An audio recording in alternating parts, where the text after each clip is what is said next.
నా భార్య అయితే హనుమంతుడిని ఒక ఫ్రెండ్ లాగా చూస్తుంది, స్నేహితుల్లాగా చూస్తుంది. ఇప్పుడు వీళ్ళిద్దరూ పూజించే హనుమంతుడు ఎందుకు మా నన్ను ఇట్లా చేశాడు అంటే డీటెయిల్ వాళ్ళు డ్రోన్‌లో ముందు రోజు ఫుటేజ్ తీశారు రిహార్సల్స్. అందులో నుంచి అది లీక్ అయిపోయింది. దీన్ని ఎందుకు హనుమంతుడు ఆపలేదు అన్నట్టుగా ఒక మాట అనడం. దాని తర్వాత నేను దేవుడిని పెద్దగా నమ్మను. కానీ రాముడి గెటప్‌లో మహేష్ బాబుని చూస్తే నాకు గూస్ బంప్స్ వచ్చాయి. ఇవి చెప్పాడు. నిజానికి మామూలుగా అయితే ఈ రెండిట్లో కూడా పెద్దగా ఏమీ లేదు. మనం కూడా చాలా సార్లు ఇప్పుడు నేను దేవుడిని నమ్మననుకో, మా వైఫ్ నమ్ముతుంది, లేకపోతే మా ఇంట్లో వాళ్ళు నమ్ముతారు. మరి మీరు నమ్ముతారు కదా! మిమ్మల్ని ఎందుకు మీ వాడొచ్చి కాపాడలేదని చాలా సార్లు నేను కూడా అంటాను. అది సరదాగా తీసుకుంటాం. వాళ్ళు పోరా అనుకోని వాళ్ళ పనిలో వాళ్ళు ఉంటారు.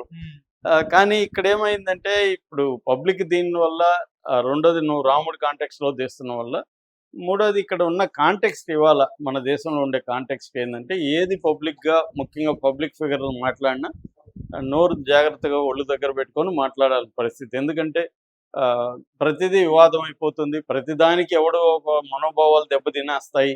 అలాంటివి ఒకటి జరుగుతున్నాయి. కాబట్టి రాజమౌళి లాంటోళ్ళు జాగ్రత్తగా మాట్లాడుండాలి. కాకపోతే ఆయనేమన్నా ప్లాన్ చేసుకొని ఇలా మాట్లాడాడని డౌట్ కూడా వస్తుంది. ఏదేమైనా ఇప్పుడు దీనివల్ల 3 కేసులు ఆయన మీద పెట్టారు. 3 కేసుల్లో ఒకటొచ్చి పాపులర్‌గా ఉన్న కేసొచ్చి రాష్ట్రీయ వానర సేన అనే అది ఉన్నట్టు కూడా ఇప్పటివరకు ఎవరికీ తెలీదు. వాళ్ళు ఏమి యాక్టివిటీలు చేశారో, వాళ్ళ గోల్ ఏంటో మనకైతే తెలీదు. కానీ ఇప్పుడు వాళ్ళు రంగంలోకి దిగి సరూర్ నగర్‌లో రాజమౌళి మీద ఒక కేసు పెట్టారు. అట్లాగే ఎద్దు నందీశ్వరుడు కదా! నందీశ్వరుడు మీద మహేష్ బాబుని ఎలా కూర్చోబెడతారు అని ఇంకొక హిందూ సంఘం కేసు పెట్టిందంట. అది కూడా విచిత్రమే. అట్లాగే 'బాహుబలి' ఏదో వచ్చింది కదా! అది ఇంటర్నల్ వారా? Eternal war. 'Baahubali the eternal war' అని యానిమేషన్ ట్రైలర్ రిలీజ్ అయింది కదా! దాంట్లో ఇంద్రుడితో బాహుబలి ఫైట్ చేస్తాడంట. అది నచ్చలేదంట.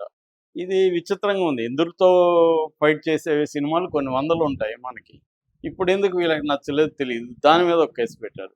అంటే ఈయన హనుమంతుడిని తిట్టాడని ఒకటి, తర్వాత నంది మీద మహేష్ బాబుని కూర్చోబెట్టాడని 2, ఇంద్రుడితో బాహుబలి యుద్ధం చేస్తున్నాడని 3 కేసులు పెట్టారంట. నిజానికి ఈ కేసుల వల్ల రాజమౌళికి వచ్చే నష్టం లేదు, లాభం తప్ప. పబ్లిసిటీ మరింత పెరుగుతుంది. సో ఓవరాల్‌గా ఈ మొత్తం ఇష్యూలో నిజమైన హిందువులకి ప్రాతినిధ్యం వహించే బీజేపీ కానీ, ఆర్ఎస్ఎస్ కానీ, లేకపోతే మెయిన్ స్ట్రీమ్ విహెచ్పి ఇట్లాంటి మెయిన్ స్ట్రీమ్ సంఘాలు ఎవరు కూడా దీన్ని అబ్జెక్ట్ చేయట్లేదు. పైగా రాజమౌళి వాళ్ళ ఫాదర్‌కే బీజేపీ రాజ్యసభ సభ్యత్వం ఇచ్చింది. కాబట్టి బీజేపీ వాళ్ళ ఫ్యామిలీలోనే బీజేపీ ఉన్నట్టు లెక్క. కాబట్టి రాజమౌళికి మెయిన్ స్ట్రీమ్ హిందువుల నుంచి ఏమీ రాలేదు. హిందూ సంఘాలంటే ఎవరు? మెయిన్ స్ట్రీమ్ ఉండేది ఆర్ఎస్ఎస్, విహెచ్పి, బజరంగ దళ్ళు, బీజేపీ వీళ్ళు కదా! వాళ్ళ నుంచి ఏమీ రాజమౌళికి ఏ ఇబ్బంది రాలేదు. వాళ్ళు లైట్ తీసుకున్నారు. కేవలం మాధవీలత మాత్రమే ఒక ట్వీట్ చేసింది. అది కూడా రాజమౌళిని ఒక సలహా ఇస్తూ చెప్పింది తప్ప ఆమె ఏమి ఖండించలేదు గట్టిగా. మీరు ఇలాగ మాట్లాడడం సరైనది కాదు. కొద్దిగా బాధ్యతాయుతంగా మాట్లాడాలి. మీరు ఎంతోమందికి ఇన్స్పిరేషను అని చెప్తూనే ఇలా కొద్దిగా బాధ్యతగా మాట్లాడాలి. ఫెయిత్ అనేది వీక్‌నెస్ కాదు. ఆమె పాయింట్ ఆఫ్ వ్యూలో పర్ఫెక్ట్‌గానే చెప్పింది ఆమె. ఆమె చెప్పిన దాంట్లో ఏం తప్పు లేదు. కాకపోతే ఆమె రాజమౌళిని మామూలుగా వేరే వాళ్ళు ఇలా చెప్పుంటే ఆమెకు నచ్చనోళ్ళు ఆమె గట్టిగా మాట్లాడేది. రాజమౌళి వాళ్ళ ఫ్యామిలీలో భాగంగానే బీజేపీ చూస్తుంది. రాజమౌళిని కానీ, వాళ్ళ నాన్నని కానీ వీళ్ళందరినీ బీజేపీ తన ఫ్యామిలీలో భాగంగా చూస్తుంది కాబట్టే ఆయనకి ఇది కూడా ఇచ్చింది. సో ఇది కూడా నిజానికి ఓవరాల్‌గా తీసుకున్నప్పుడు హిందువులకి నచ్చే కైండ్ ఆఫ్ సినిమానే ఇది. ఎందుకంటే ఒక రామరావణ యుద్ధాన్ని ఒక దగ్గర పెట్టడం, ఇక్కడి నుంచి కుంభకర్ణుడిని తీసుకెళ్ళడం. సైన్స్ ఫిక్షన్‌లో కూడా మళ్ళీ రావణుడు అనే ఒక ద్వంద్వ దీన్నే తీసుకెళ్ళాడు. మొత్తం మన కథలో అంటే ఇప్పటివరకు మనకు అర్థమైన కథలో రావణుడి తమ్ముడు కుంభకర్ణుడే కుంభగా మారడం. సో దాన్ని తీసుకున్నాడు. ఇట్లా రాముడు రుద్రగా మారి కుంభాన్ని ఎట్లా ఓడించాడు, దీనికి సైన్స్ ఫిక్షన్ కలిపాడు. సో ఏదేమైనా బేసిక్ రామాయణ కాన్సెప్ట్నే తీసుకున్నాడు కాబట్టి రాముడే హీరోగా చూపిస్తున్నాడు కాబట్టి నార్త్ ఇండియాలో ముఖ్యంగా ఇది నచ్చే అవకాశం ఉంది.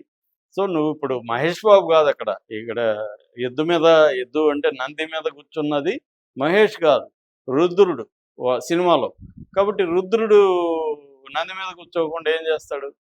కాబట్టి ఇక్కడ ఈ కేసులేవి కూడా కోర్టులో నిలిచేవి కాదు. అసలు పోలీసులు కూడా దీన్ని ముందుకు తీసుకెళ్లరు. రాజమౌళికి దీనివల్ల ఎంతో కొంత లాభం తప్ప నష్టం లేదు. ఇప్పటి వరకైతే హిందూ సంఘాలు ఏవి కూడా, పెద్ద సంఘాలు ఏవి రాజమౌళిని సీరియస్గా తీసుకొని చేయలేదు. కాకపోతే రాజమౌళి దీని మీద ఏమైనా ఎక్స్ప్లెనేషన్ ఇస్తాడా అనేది చూస్తున్నారు.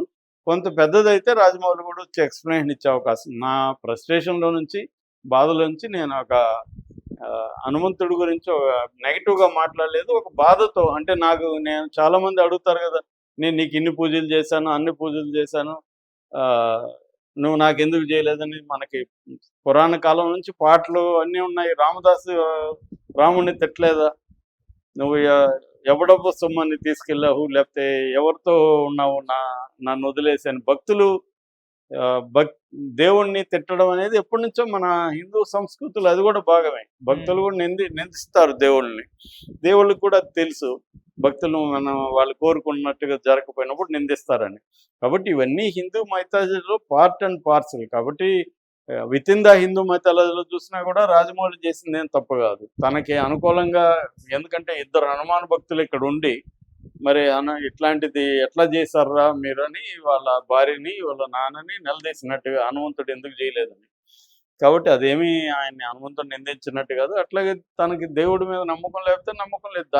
ఇప్పుడు బలవంతంగా ఎవరిని దేన్ని నమ్మమని చెప్పలేం కదా మనం. వాళ్ళకి నమ్మకం ఉంటే ఉంటుంది, లేకపోతే లేదు. మనం నమ్మే వాళ్ళని అవమానించడం కరెక్ట్ కాదు.